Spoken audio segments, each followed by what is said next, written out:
Samantala ngayong araw aarangkada ang bentahan ng 20 pesos na bigas sa mga Kadiwa Store dito sa Metro Manila.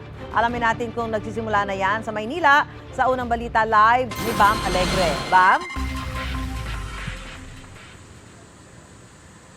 Susan, good morning! Bukas na yung Kadiwa Store dito sa San Andres, Maynila at inaabangan din ng mga suki yung rollout nitong 20 pesos per kilo na bigas ng Department of Agriculture pero nagkaroon ng aberya sa plano ng gobyerno.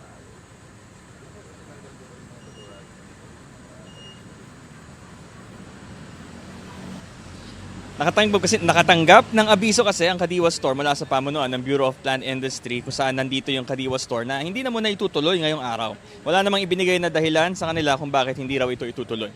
Kaya ngayon ang mabibiling bigas muna dito ang 29 pesos kada kilo na mula Region 2 at 35 pesos na imported na bigas mula Vietnam. 5 kilo ang limit sa bawat tao na bibili.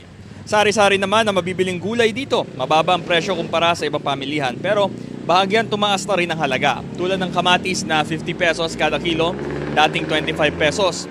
Repolyo na 100 pesos na ngayon kada kilo, dating 65 pesos. At talong na 90 pesos per kilo ngayon, dating 60 pesos. Makakabili rin dito ng itlog, 9 pesos kada piraso at 15 pesos sa itlog na maalat. Pakinggan natin yung pahayag ng isa sa mga nagtitinda rito sa Kadiwa Store. Kinancel po. Kinancel po muna, sabi, baka mag-schedule pa. Ano daw dahilan? Bakit daw kinancel? Ay, hindi po sinabi sa amin.